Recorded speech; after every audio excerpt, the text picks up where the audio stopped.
आणि काँग्रेस नाशिकमध्ये एकत्र निवडणूक लढणार असा निर्णय जवळपास झालेला आहे. काय भूमिका आहे? मनसेसोबत जाणार तुम्ही कसं?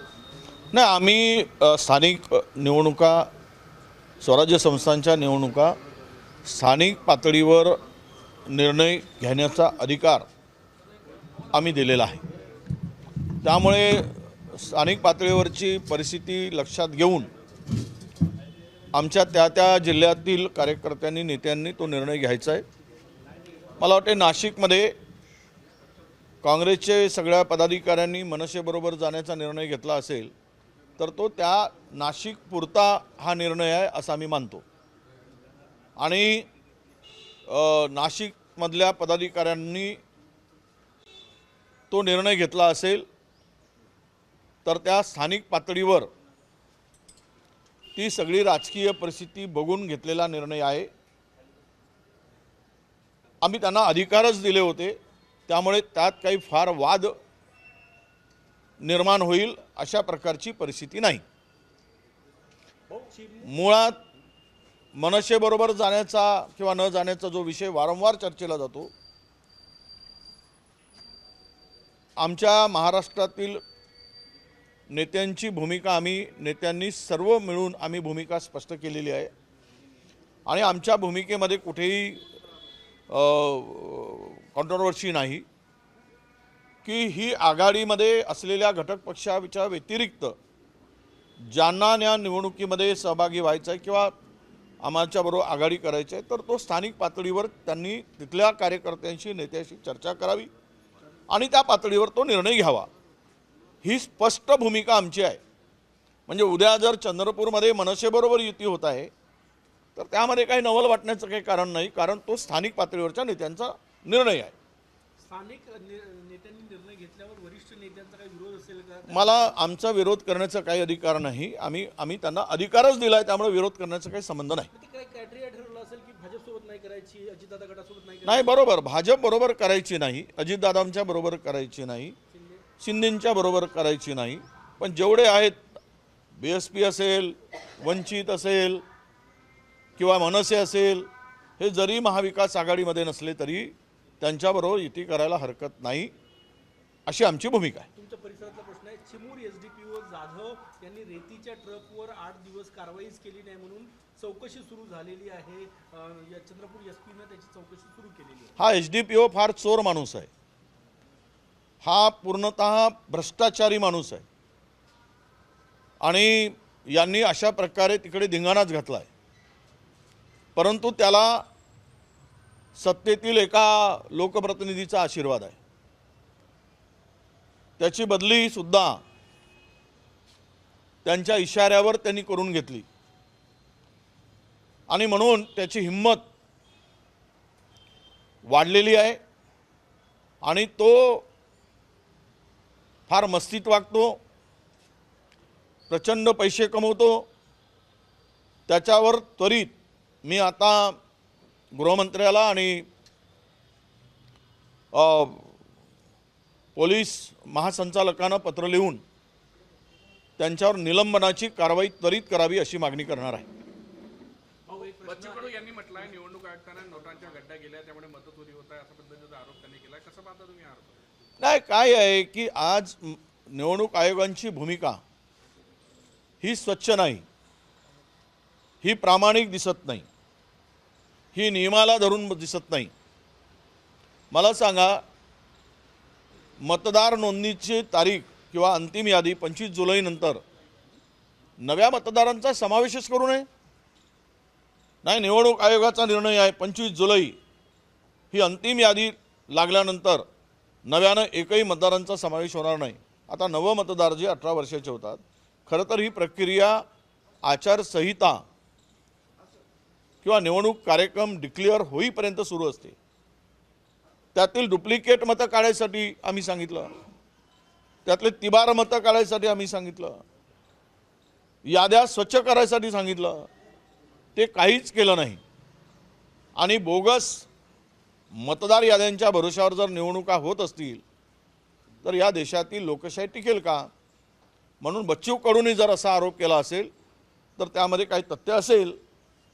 बच्चू कडू पुराव्याशिवाय आरोप करत नाहीत, त्यामुळे त्यांच्याकडे नक्की पुरावे आहेत आणि हे गड्डीचं काही राजकारण जे आहे, गड्ड्या घेतात किंवा नोटा घेतात, यामध्ये तथ्य असू शकतं. मुंबई महानगरपालिका आहे की अजित पवारांचा घात नेहमी त्यांच्या पक्षातले लोकच करतात.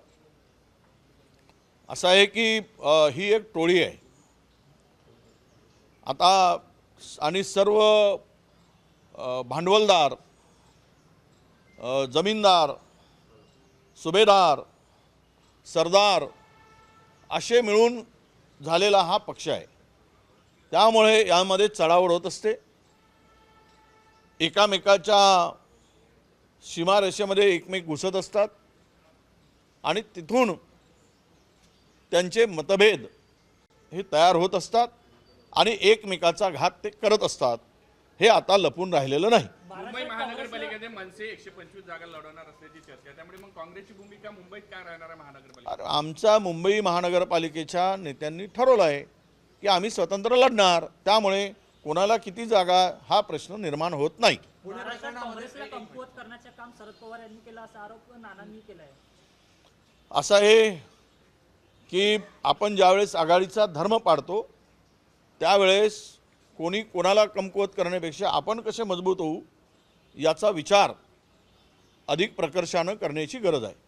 सरनाईक यांनी आदिवासी विभागाची जमीन लाटल्याचा आरोप जे आहे ते जाधव यांनी केलेला आहे. तुम्ही आरोप केला होता तशाच प्रकारे काय? नाही, त्या संदर्भातली ती जमीन त्यांनी प्रताप सरनाईक इंटरनॅशनल स्कूलच्या नावाने ती जमीन घेतली आहे. शासकीय जमीन होती, त्यावर आरक्षण होतं, ते आरक्षण बदलल्या गेलं आणि ती कारवाई महिन्याभरात 1.5 महिन्यामध्ये पार पाडली गेली आणि ती सर्व जमीन त्यांच्या संस्थेला 4 कोटी 78 लाख रुपयाला वगैरे ती दिल्या गेली. मुळात असा प्रश्न आहे, मंत्री म्हणून स्वस्तामध्ये स्वतःच्याच संस्थेच्या नावाने ती जागा घेऊ शकतात का? त्या पदावर राहून की त्याचा फायदा ते घेऊ शकतात का? हा खरा प्रश्न आहे. त्या जागेची किंमत जर आत्ता बाजार भाव जर बघितला, बाजार मूल्य बघितलं तर निश्चितच 88,000 मीटर ती जागा आहे. 8,800 मीटर म्हणजे जवळपास ती जागा 90,000 फूट म्हणजे 2 एकरच्या जास्त जागा आहे आणि साधारणतः 50 कोटी रुपये त्या जमिनीचा एकराचा दर आत्ता जर काढला तर तो आहे. म्हणजेच ती जमीन 100 कोटीच्या वर त्याचं मूल्य, बाजार मूल्य असू शकतं. मुळात प्रश्न असा आहे की त्यांनी मंत्र्यांनी, उपमुख्यमंत्र्यांनी, मुख्यमंत्र्यांनी अशा जमिनी लाटता येतात का, घेता येतात का सेल्फ इंटरेस्टसाठी? हा खरा प्रश्न आहे. याची चौकशी होणे अपेक्षित आहे. भाऊ, एक प्रश्न असा आहे, पुणे प्रकरणावरती अजित पवारांचं म्हणणं आहे, मी सकाळी 6 वाजता घराच्या बाहेर पडतो आणि रात्री 11 वाजता घरी येतो. त्यामुळे या संपूर्ण प्रकरणात अधिकाऱ्यांनी सगळं हे केलं, 1 रुपयाचा व्यवहार न करता एवढा मोठा व्यवहार कसा झाला आणि 24 कोटी भरायचे. अधिकाऱ्यांनी केला असेल तर कुठले चौक आणि कुठल्या ठिकाणी फाशी द्यायचा हे सुद्धा अजितदादांनी सांगून टाकलं पाहिजे. मग त्यांना आम्ही दोर तयार करून देतो, म्हणजे फास अडकला नाही पाहिजे म्हणून. जो दोषी आहे हे सगळं करणारा अजितदादांना माहीत नव्हता, तर मग त्यांचे पुत्र असू देत किंवा त्यांचे कोणी अधिकारी असू देत, हे जर हा प्रकार केला असेल, बिना पैशाने व्यवहार, स्टॅम्प ड्युटी वाचवून व्यवहार आणि हे जमीन हडपण्याचा जो काही प्रकार झाला, ठीक आहे, सर्व माहिती झाल्यामुळं, जनतेच्या पुढे उघडं झाल्यामुळं हे संपूर्ण प्रकरण किंवा ती जमीन परत करता आली, व्यवहार रद्द करता आला. जर ओरडच झाली नसती तर गुपचूपमध्ये 1800 कोटीचा माल गिळंकृत केला असताना. म्हणून केवळ दोषी आहेत त्यांना माहीत नाही. तर अजितदादांना आमची विनंती आहे की किमान जे दोषी आहेत अशांना जमीन हडपणाऱ्यांना जरा कायद्यामध्ये सरकार तुमचं आहे तरतूद करा आणि यांना फाशीवर चढवण्यासाठी चौक प्रत्येक शहरामध्ये तयार करा आणि त्यांना लटकवा, म्हणजे पुन्हा दुसऱ्यांदा असे प्रकार होणार नाहीत. भाऊ हे सांगा. स्थानिक स्वराज्य संस्थेच्या पार्थ निवडणुकीमध्ये पवार स्थानिक यांच्या- स्वराज्य संस्थेच्या याला निवडणुकीमध्ये पार्थ- प्राधान्य द्या याला जोडून असं नाही याला जोडून पार्थ असं- पवार यांचं समर्थन केलं याला- सुप्रिया सुळेंनी. याला जोडून असं त्यावर आहे. अंबादास दानवे यांनी टीका केलेली आहे की हे प्रगल्भ वक्तव्य नव्हतं म्हणून. असं आहे, दोषी तो दोषी. जमीन परत केली म्हणजे चोरी करायचा आणि चोरीचा माल परत करायचा आणि त्याला निर्दोष ठरवता येतं का, हा खरा प्रश्न आहे. त्यामुळे चोरी केली तो चोरच आहे, तो कुणाचाही पुतण्या असो, भाचा असो, नातेवाईक असो, त्याचं संरक्षण होता कामा नये असं माझं मत आहे. भाऊ स्थानिक स्वराज्य संस्थेच्या एक मिनिट थांबा. याला जोडून असा प्रश्न आहे. चंद्रशेखर बावनकुळे यांचं म्हणणं असं आहे की 10,000 पेक्षाही जास्त हेरिंग हे महसूल विभागाचे पेंडिंग आहे. गेल्या 30 वर्ष 35 वर्षापासून हे पेंडिंग आहे.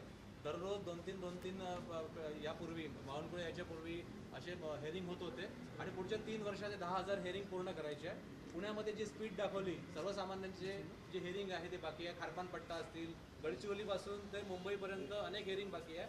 महसूल विभाग काही प्रकरणामध्ये फास्ट असतं आणि या 10,000 पेक्षा जास्त प्रकरणं सर्वसामान्यांचे पेंडिंग आहे. याच्याकडे विरोधी पक्ष कसं बघतो? नाही, असं आहे की महसूल मंत्र्यांना जे अधिकार आहेत ते कॉशी ज्युडिशरी अधिकार आहे. त्यामुळं त्या अधिकाराचा वापर करून ते हेरिंग घेतात आणि निर्णय देतात. त्या निर्णयाविरुद्ध सुप्रीम कोर्टात, हायकोर्टात कोर्टाचे दरवाजे खुले असतात. पण अनेक वर्षापासून जर पेंडिंग असतील तर मला वाटतं की 14 पासून आत्तापर्यंत 12 वर्ष महसूल मंत्री त्यांचेच होते. मग ती स्पीड 2 वर्ष फक्त कोरोनाच्या काळात बाळासाहेब थोरात होते, पण 9 वर्ष सलग हीच मंडळी त्या पदावर आहेत. त्यामुळं त्यांची स्पीड वाढवा आणि सर्व प्रकरणं निकाली लावा. बावनकुळेंची स्पीड चांगली आहे हेरिंग घ्यायची, निर्णय घ्यायची, तर त्यांची स्पीड तशीच कायम ठेवावी त्यांनी आणि फटाफट निर्णय घ्यावेत, लोकांना दिलासा द्यावा अशी आमची मागणी आहे. हो, मुंबई महानगरपालिकेत तुम्ही मनसेसोबत लढणार की स्वबळावर लढणार, आतापर्यंत काही निर्णय झालाय का? नाही, आमच्या स्थानिक नेत्यांनी मुंबई महानगरपालिका स्वबळावर लढण्याचा निर्णय घेतलेला आहे. त्यामुळे मनसेबरोबर जाण्याचा आत्ता तरी कुठलाही प्रस्ताव नाही, विचार नाही, हे स्पष्ट आहे. स्थानिक स्वराज्य संस्थेमध्ये मूळ ओबीसींना प्राधान्य देणार अशी भूमिका शरद पवार गटाने घेतली. आपल्या पक्षाची काय भूमिका असणार? आता मूळ ओबीसी शरद पवार साहेब कोणाला म्हणतात? आमचं म्हणणं आहे की मूळ ओबीसी म्हणजे 12 बलुतेदार, छोट्या छोट्या जाती आणि त्यातल्या त्यात जे 294च्या सूचीप्रमाणे जर पाहिला तर ते मूळ ओबीसी आपण म्हणू. पण आता पवारसाहेब मूळ ओबीसी कोणाला देतात तर आम्हालासुद्धा मूळ ओबीसीलाच दिलं पाहिजे, आमचीसुद्धा मागणी आहेच. आता कुणबी मराठा कुणबीमध्ये मराठा समाजाने जर ओबीसीचं प्रमाणपत्र घेतलं असेल तुमच्या हैदराबाद गॅजेटीचा वापर करून, तर मात्र त्यांना उमेदवारी पवारसाहेब देतील का की देणार नाहीत हे आम्ही बघू. पण एक आहे आमची भूमिका आणि त्यांची भूमिका मात्र आता क्लिअर आहे पवारसाहेबांची आणि आमची, की आपण सर्वांनी मिळून मूळ ओबीसीला न्याय दिला पाहिजे. त्यांचं आम्ही स्वागत करतो आणि आमची भूमिकासुद्धा तीच राहील. मुंबईसह नाशिक, पुणे, नागपूर, संभाजीनगर या मोठ्या महानगरपालिका आहे, तिथे काँग्रेसची काय भूमिका असणार आहे? नाही, सगळीकडेच भूमिका आमची ठरलेली आहे. वारंवार आम्ही तुम्हाला सातत्यानं सांगतो की आम्ही आघाडीचे सर्व अधिकार हे स्थानिक पातळीवर सोडले आहेत, स्थानिक युनिटवर सोडलेले आहेत. त्यामुळं तो जे निर्णय घेतील फक्त भाजपा, अजित पवार गट आणि शिंदे गट या 3 पक्ष सोडून त्यांना जो निर्णय घ्यायचा आहे. कोणी म्हणतील की MIM बरोबर जातील का? हो, जातील.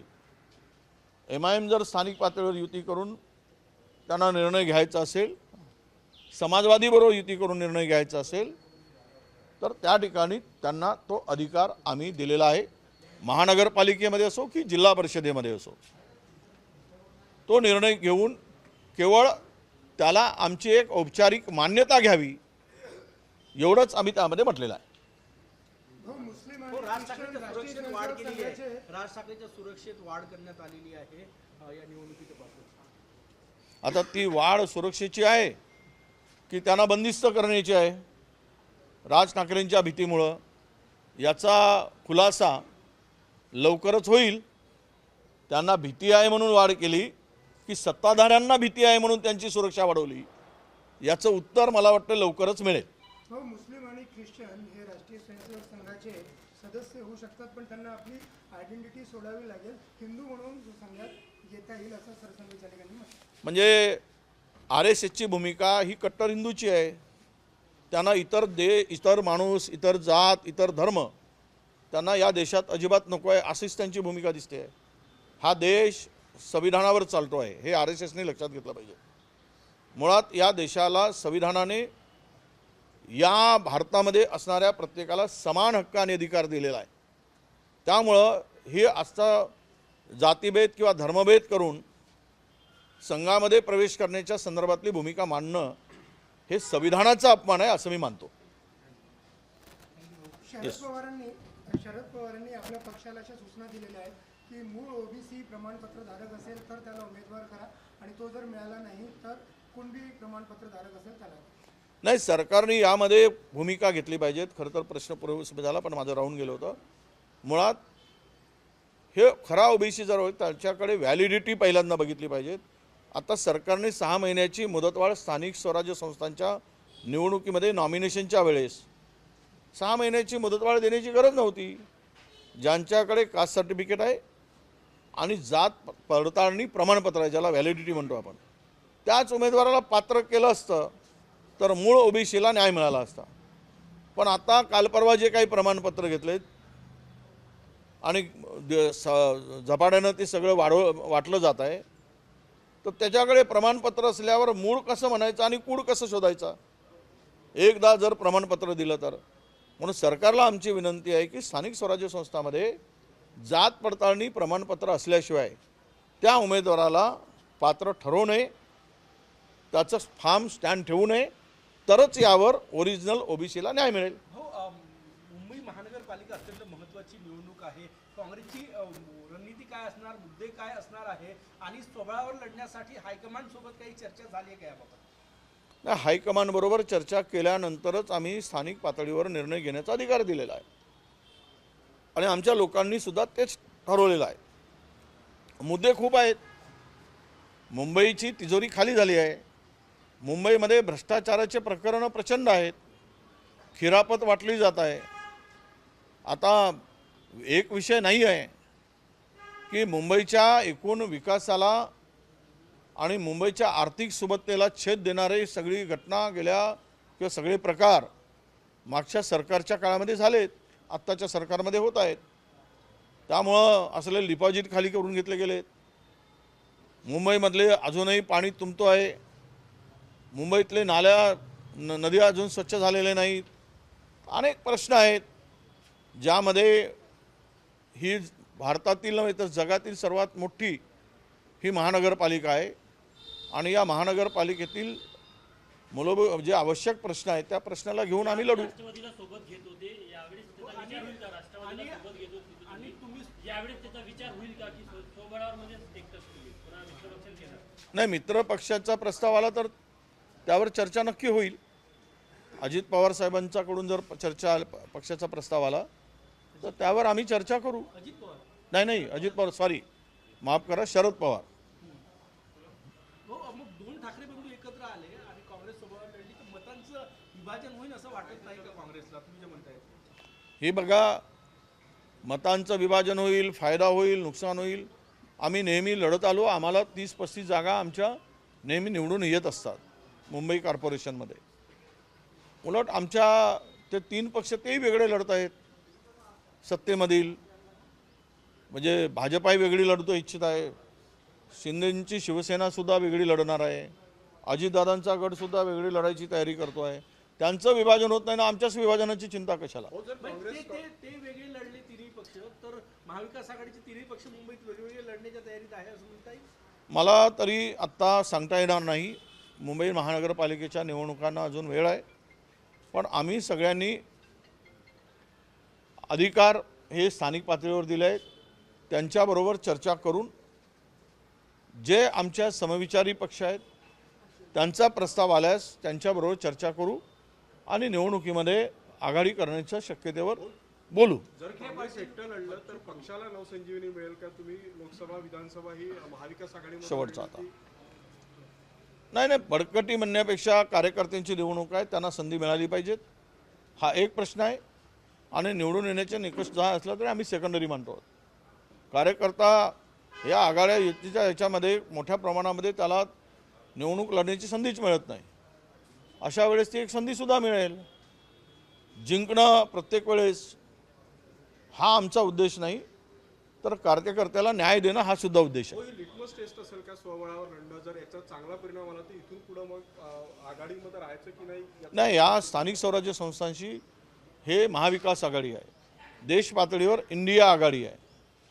त्या इंडिया आघाडीमध्ये जे पक्ष आहेत ती युती आणि आघाडी कायम आहे. उद्धव ठाकरेंचा प्रस्तावाला त्याचा विचार होईल का मग तुम्ही म्हणता की शरद पवारांचा नाही, ते मनसेबरोबर युती करत असतील आणि त्यांचा प्रस्ताव आला असेल तर त्या प्रस्तावावर स्थानिक आमचे नेते आहेत मुंबईचे, ते त्यांच्याकडे हा प्रस्ताव आम्ही पाठवू, त्यांची सहमती घेऊ आणि पुढे जाऊ. तुम्हाला फक्त मनसे नको या व्यतिरिक्त महायुती म्हणून नाही, तो विषय नाही. एक शेवटचा प्रश्न असा राहिला, विखे पाटील बच्चू कडू यांच्यातला वाद शिगेला पोहोचलाय. बच्चू कडू असं म्हणाले होते, विखे पाटलांची गाडी जो फोडेल त्याला 1 लाख रुपये देऊ. आता विखे पाटलांचे समर्थकही बच्चू कडूंना फोन करून सांगतात की आम्ही तुमची गाडी फोडू. त्यामुळे महाराष्ट्राचं राजकारण हे गाडी फोडणं. नाही, गाड्या फोडायचं नको, पण एक आहे की विखे पाटलांना आजकाल फार बोलायची सवय जळली आहे. असा रोग झाल्यासारखं ते बोलत आहेत शेतकऱ्याप्रती. ते कर्जावर बोलत आहेत शेतकऱ्यांच्या. शेतकरी कर्जमाफीवर बोलत असताना शेतकरी पैसे पचवतात असंही बोलतात. सोसायट्या काढतात, कर्ज माफ करून म्हणून मागे लागतात. शेतकरी काय भिकारी आहेत काय? विखे पाटलांना लाज वाटत नाही काय आपण काय बोलतो त्याची? वारंवार शेतकऱ्याचा अवमान का करतात? त्यांना कोणी दिला अधिकार? आणि तुमच्या बापजाद्यांचे पैसे काही शेतकऱ्यांनी पचवलेत काय आणि खाल्लेत पैसे? हमी भाव मिळत नाही. द्या ना, तुमच्यामध्ये दम असेल तर हमी भावाने खरेदी करा. शेतकरी तुमच्याकडे भीक मागणार नाही, तुमच्याकडे कर्जासाठी येणार नाही. परंतु तुम्ही त्याला लुबाडायचा आणि उद्योगपतींचे घर भरायचे, त्यांचे कर्ज माफ करायचे आणि शेतकऱ्यांसाठी मात्र रडत बसायचा आणि कारण सांगून शेतकऱ्याचा अवमान करायचा, तर ह्याला बरोबर नाही. म्हणून बच्चू कडूंनी जर राजगामध्ये बोलले असतील की त्यांच्या गाड्या फोडा, ते काही वाईट आहे असं मी मानत नाही, पण गाड्या फोडण्यापर्यंतची बोलणं हे उचित नाही. पण विखे पाटलांनी मात्र कुणाच्याही बांधावर गेल्यावर विखे पाटलांना तो जाण्याचा अधिकार नाही. त्यामुळं शेतकऱ्यांनी नाहीतरी माती झालीच आहे, मातीमध्ये चिखल आहे, त्या चिखलांचा प्रसाद हा मात्र विखे पाटलांना दिला पाहिजेत, या मताचा मी आहे.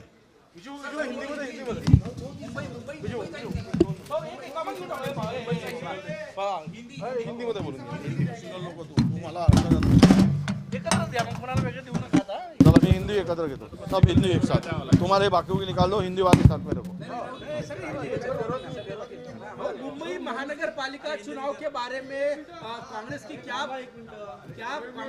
भूमिका है? क्या तय किया है कांग्रेस ने और इसके लिए हाईकमांड का अप्रूवल है क्या? नहीं, इसी से जोड़ करके मुंबई महानगर पालिका में क्या मनसे के साथ जाएगी कांग्रेस? ऐसा है कि आप जो बोले मुंबई के बारे में, चुनाव के बारे में, कॉरपोरेशन के, हमारा निर्णय हो चुका है. हम लोग अकेले चलने के लिए हमारे स्थानिक लोगों का आग्रह है और उनका निर्णय भी है. तो इस स्थिति में हाईकमांड से भी हमने बात की है और उनका भी कहना यही है कि लोकल लेवल पर वहाँ के पॉलिटिकल सिचुएशन को ध्यान में रखते हुए आप निर्णय लीजिए. और वो निर्णय हमारे स्थानिक लेवल पर, मुंबई के लेवल पर करीबन हो चुका है और हमें अकेला जाने का निर्णय उन लोगों ने लिया है. किस निर्णय का? ठाकरे गुट और उद्धव ठाकरे गुट और मनसे एक साथ लड़ी तो डिवीजन होगा वोटर्स का, जो ट्रेडिशनल वोटर्स है कांग्रेस के और ठाकरे गुट के? नहीं, मुझे नहीं लगता. कांग्रेस के वोटर, कांग्रेस के विचारधारा को जोड़ने वाले अलग वोटर्स है, उनका इनसे रिश्ता जोड़ना उचित नहीं है. और रहा सवाल कि अलायंस का और वोट डिवीजन का, तो वो भी सत्ता में आसीन लोग भी, उनका भी महायुति अलग अलग चुनाव लड़ रहा है. तो इससे लेकर हम लोग यही चाहते हैं कि कोई आगे जो हमारी तीनों पार्टियां ये बैठकर अगर तय करते हैं और आपस में जाना चाहते हैं तो उनको भी हमारा ग्रीन सिग्नल है। परंतु आज के तारीख में अधिकार जो दिया है वो उन लोगों को दिया है, वो जो निर्णय लेंगे वो अंतिम रहेगा। इसका महाराष्ट्र में बाकी जो मनपा है उस पर असर होगा क्या, क्या लगता है आपको? नहीं, देखिए, कुछ असर होने का सवाल नहीं है, मुझे नहीं लगता है। हमें जो रिस्पांस है वो अच्छा मिल रहा है। एक जगह में 8-8, 10-10 लोग उम्मीदवारी के लिए अर्जा कर रहे हैं, नगराध्यक्ष पद के लिए भी, और काफ़ी लोगों में एक पॉजिटिव रिस्पांस आए। सरकार के महायुति सरकार इनके निर्णय को लेकर जनता परेशान है, दुखी है, और ये चाहते हैं कि इनको इनकी जगह दिखाया जाए। नाना पटोले बोले कि राष्ट्रवादी कांग्रेस शरद पवार जी की वजह से कांग्रेस को लॉस हो रहा है, वो वीक हो रही है महाराष्ट्र। नहीं, ऐसा है तो मुझे तो नहीं लगता है कि विदर्भ में कोई उनका असर है। मराठवाड़ा में कुछ प्रभाव में उनका निश्चित रूप से प्रभाव है। सवाल ये है कि हम लोग जब आगाड़ी करके चुनाव को आगे जाते हैं तो निश्चित रूप से हमें अपना पार्टी बढ़ाने का अधिकार प्राप्त होता है। हमें भी किसी ने रोका नहीं है कि हमारे पार्टी को मजबूत करने के लिए। अगर कोई दूसरी अपने पार्टी को मजबूत करता है तो हमें भी अपना अधिकार है। हम अपनी लाइन बढ़ाने का काम करें, दूसरी की लाइन पूछने का काम नहीं होना चाहिए, यह हमारी मंशा है। रहा सवाल कि शरद पवार जी के वजह से हमारी पार्टी कमज़ोर हुई, तो ये हाईकमान के पास में जाके बोलो और बताइए कि आगे में क्या निर्णय ले। हमें इस बारे में आज आगाड़ी का धर्म लेकर आपस में कोई टकराव हो, ऐसी भूमिका हमारी आज नहीं होना चाहिए। वो हिंदी में जवाब चाहेंगे। सरसंघ चालक ने कहा है कि क्रिश्चियन और मुस्लिम अगर आना चाहें तो संघ में स्वागत है, लेकिन उन्हें अपनी पहचान पीछे छोड़नी होगी, हिंदू करके उन्हें प्रवेश दिया जाएगा। हाँ, ये तो संघ की विचारधारा ये संविधान को मानती नहीं है, यही साबित हुआ है। संघ की विचारधारा संविधान पे चलती नहीं है, संविधान पे उनको देश चलाना नहीं है। इनको देश हिंदू मुस्लिम या आपस में जातियों को, धर्मों को बांटकर चलाना है, वही विचारधारा है। अगर इस तरह की भाषा सरसंघ चालक कहते हैं तो संविधान का अपमान कर रहे हैं। जिस देश में वो रह रहे वो देश केवल ये हमारे देश के पवित्र संविधान पे चलता है। अगर उनका अवमान करने की भूमिका इनकी है आरएसएस को लेकर, तो आरएसएस हिंदुत्व का है, ये फिर से उन्होंने तो प्रूव किया है, ये तो सब मानते हैं। पर उनकी भूमिका या उनके माध्यम से जो सरकार बनाते हैं वो सरकारें फिर संविधान पे कैसे चलती है? इस विचारधारा को अगर वो आगे बढ़ाकर काम करते हैं तो सवाल यही है कि इन लोगों की मानसिकता ये बाकी धर्मों को एक गुलाम बनाने की है और हिंदू धर्म के भी पिछड़े लोगों को भी गुलाम बनाने की है। जो बहुजन समाज है, जो ओबीसी समाज है, जो पिछड़ा समाज है, इनको भी गुलाम बनाकर अपने पैर के नीचे रखने की इनकी मंशा है। केवल यूज एंड थ्रो, यही इनका काम है।